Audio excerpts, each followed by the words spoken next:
Hi there, photography enthusiasts. It's me Satya. Today we are going to discuss about lights. If you are planning to set up a studio or getting into photography and videography and want to understand various options of lights that's available that you can use for your work. In this video, let's go through the landscape of lights, various types, the scenarios where it could be useful, and then like other details about the lights. For illustration purpose, I'll show images of lights that may have brands, but I'm not recommending any specific brands, like the focus is on the type of the light.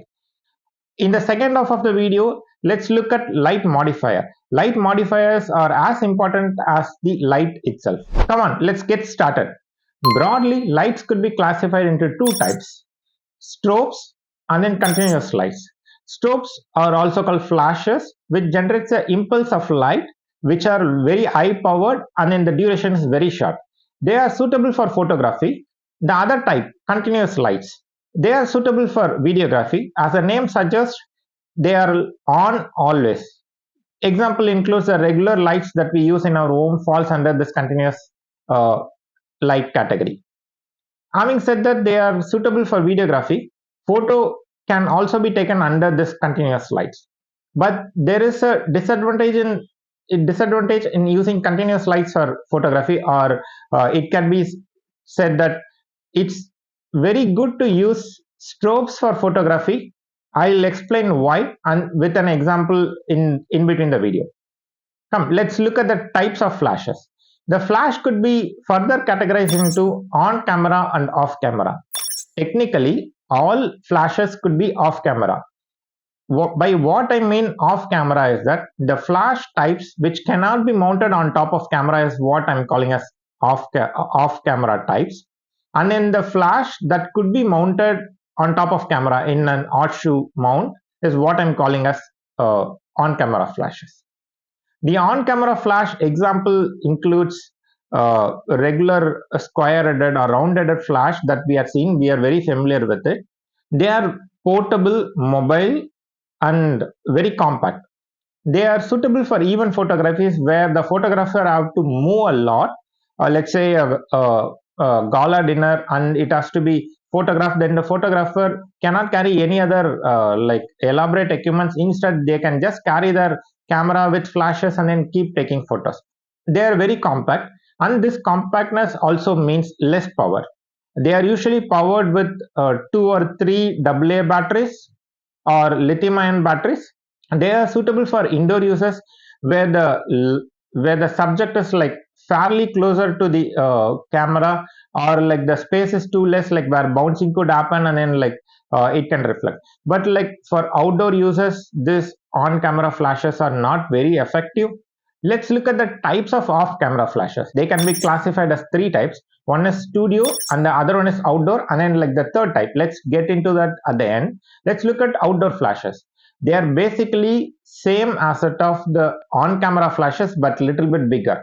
Their size, their power, everything is bigger, and then they are also powered using usually a lithium ion battery, so it's portable. We don't need any other external power. It has to be mounted in a separate stand, and we could take photos using a trigger. Outdoor flashes are suitable for locations where we could not find a power source nearby, or like very random places like beaches, forests, and any other locations where portability is required, like where we cannot expect wall socket. And then the other type is studio flashes. They are equivalent to the outdoor flashes in terms of power and other aspects, but studio power takes the power from the wall socket. So the studio flashes are very much suitable, like for indoor users or even photography where we'll have wall socket nearby. These two types, outdoor flash and the studio flash, serves two different purposes, and they also have certain differences. And then studio flashes have can have any amount of power, even it can go to 600 watts or 1200 watts. But outdoor flashes have limitations. They are limited by the battery that are used. So usually different brands offer them at the power ranges of 200 watts, 400 watts, and 600 watts, and some brands offer even 100 and 300 watts power. But it's little difficult to go above this limitation of 600 watts. keeping up with number of flashes the strobes could produce. Uh, so if we want outdoor flash and then we want more power, then comes the third type, power pack. They are basically the outdoor flashes with external batteries, where they come with a very huge battery, and that powers our strobes. And then these strobes can go up to 1200 watts, which are very sufficient for a huge task. All these types of flashes, on camera flash, off camera flash, studio, outdoor, and power pack, all of them have two variants. One is like with modeling lamp, without modeling lamp. Let's understand what is modeling lamp. Flash fires for a very short duration. So while setting up, we don't know exactly where the light is focused, or where which are the region that could be covered by this flash. We have to do trial and error to understand that, and then make minor modifications to the direction of the light to handle this situation. Nowadays flashes comes with something called modeling lamp, which are small continuous lamp, small powered continuous lamp that's attached with the flash.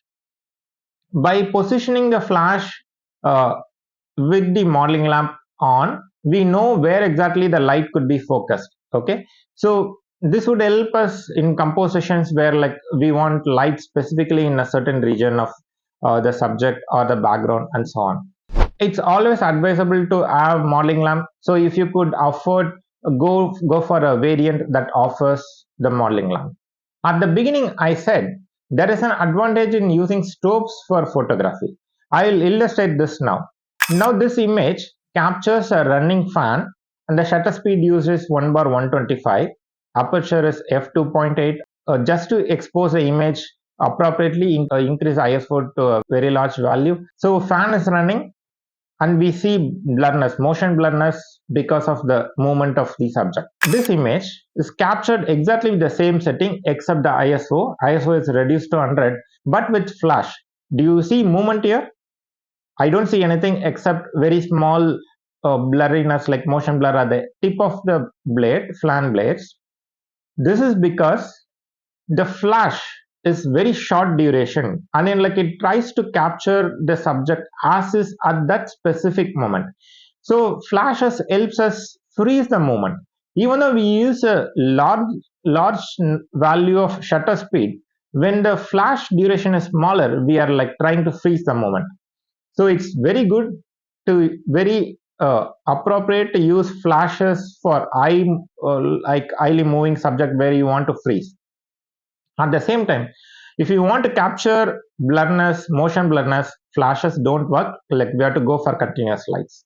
Let's look at the types of continuous lights. They could be classified into three types. One is classical tungsten and halogen lamps. This is the very old types of lights that is used for videography. Nowadays in market, they are the very budget friendly options. They also have certain disadvantages, like the color temperature would be very low, around like they would be usually yellowish, and then they consume very high amount of power. Okay, as well as they generate a lot of heat. The second type is bulb. This bulb could be either tungsten bulbs, or it could be nowadays LED bulbs. They are also an like budget friendly alternative. They are not very professional nowadays, but could be useful if you are getting started, if you are a beginner, and if you want to shoot your first videos, like this is like perfectly suitable. And the third type is LED. They could be further classified as single LED, or it's called system on chip, surface mounted LED, single piece of LED that produces the overall light. Second one is panel. In this panel, like there will be like small powered LED are arranged in an array to generate the overall light. And the third one is tube lights. So let's look at single light. Today, if you are buying a professional good quality light for your videography, single light, this SoC, system on chip type of lights are the best one. They generate sufficient power, and then like they are quite, they don't generate heat, and they have like fans like which run silently, so that like when we capture video, we don't record the noise of the fan and so on. all kind of light modifiers that is applicable for the flash and strobes can be used here. The second type is LED panels. They are compact. They can be sometimes, like some variants could be mounted on top of camera also, so that like it is mobile and so on. The third type is tube lights, not generally used for illuminating the subject. Instead, they are used for creative purpose. So all these LED types, like all three of them, can come in a single color, daylight color temperature, or it could be bicolor where we could adjust the color temperature within a range, or it could be RGB also. So usually this SOC types comes in a single color or bicolor, whereas this panel and then tube light are can have like all three options, like single color, uh, as well as color variant bicolor where we could adjust the color temperature, or it's complete full RGB. They are used for purposes like creative shooting or backlighting the subject and so on. When you say they are used for creative purpose, this light panels comes with some pre-programmed light patterns. Let's say ambulance. So if you want to show in our video a reflection of an ambulance on a subject, we need not really have that ambulance siren and so on. Instead, we can use this kind of pre-programmed type, like where we could flash this panel's light on subject's face and then capture and create a mood that like there is an ambulance nearby. Or if you want to shoot a scene where like subject is watching a TV, the color changes in the TV should be reflected on subject's face. For this, like we need not really have a television in front and then shoot. Instead, we can have this lights which generates one of the program generates a pattern of lights as if from a television. So it gives this kind of uh, effects which could be used creatively. And in this RGB multicolor, like we can generate various shades of color, and we can illuminate the subject, different sides of subject with different colors, and they look very great. Panels and tube Panels and tube lights also have a disadvantage. They don't have light modifiers that are available for the rest of the types. Panel lights have light modifier, but they are like very much custom made for those model, cannot be reused or so on. Come, let's look at light modifiers. These are suitable for most of the strobes and then like single light SOC type continuous lights. The first type is umbrellas. Umbrella could be classified as two variants. One is like white translucent one, and then silver reflective ones. In an umbrella translucent type, light goes through the umbrella and then like subject is in the other side. In the silver type, the light gets reflected, and then the reflected light illuminates the subject. These are the cheaper options or budget friendly option light modifier that is available. They just like all the strobes have some kind of mount for this umbrella sticks, like we just have to insert umbrella, that's all. The next light modifier is beauty dish. It gets the name from the television dish. They are usually made of aluminum. They are shallow, and then the inner surface is usually coated with aluminum paint. This produces a kind of harsh light, very sharp, and then like it introduces contrast more. The next type of light modifier is softbox. They are a little bit evolved version of the beauty dish. They are made of usually a soft cloth material. Inner surface of the softbox could be either coated with aluminum or white, and then it could have one or two diffusers. Like it is called inner diffuser and then outer diffuser.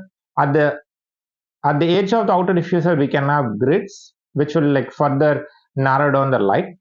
Each of this diffuser serves a different purpose, and then this soft boxes comes in different shapes and sizes. It could be either square or rectangle. They serve a purpose, and then it could be an octagonal shape. Like we try to achieve a circle, and then like the piecewise linearized circle is like 8, or it can have 16 edges hexadecan, or it could be deep parabola or shallow in the sense like how deep it is. Like these are the variants of the soft boxes, and they produce very soft light in contrast to the beauty dish. Like beauty dish like produces like very high contrast, and then there can be sharp shadows in the subjects. But softbox's purpose is to diffuse the light evenly and generate a very flattering and then soft light. The next type is lanterns. Uh, they serve a different purpose compared to softbox. They make the light softer, but it also disperse the light throughout the room. So in cases where you want to videograph the complete room, or video or photograph the complete room, and you want to illuminate the complete room, then lanterns are very best. Whereas the soft boxes are used to focus the light on a specific subject, a specific region of it. That too, if we use grids, it will reduce the spill down of the light, and then light would be like very much focused on the subject. The other variant is bondos. Usually they are mounted with a small size of beauty dishes. uh, they are used to narrow down the light to a specific region, or even it can be used to generate a slit of light where the bond door could be completely closed, and then slit of light can also be generated. It's used for creative purpose too. The other variant is snoot. It does exactly opposite of what a softbox does. Softbox like tries to diffuse the light and then spreads the light throughout, whereas snoot tries to narrow down the light to a smaller region, and then this like level of snoot could also be adjusted. Even like flashes nowadays have magnetic mounts, like where like we could connect a metal grid on top of a flash directly, and then this kind of connecting grid directly to the flash or snoots tries to narrow down the light to a specific portion of the subject. Along with the smooth, like we can use flash gels, like color gels, to generate a creative effect. Another type of light modifier is gobos, using which we could generate a specific pattern of shadows. This could be used for creative purpose, like the shadows could be projected either on the subject or background to create an environment effect. Let's say we want to show a room where like the outside of the room there is a tree. Okay, to show that like we can cast shadow inside the room using gobos, shadow of a tree, shadow of leaves or trees inside the room, which could give an effect that like there is a tree outside. If you find this video useful, please give a thumbs up and subscribe to see more such videos. In the comments, let me know which is your favorite types of light and then the light modifier. Let's see in another video. Bye.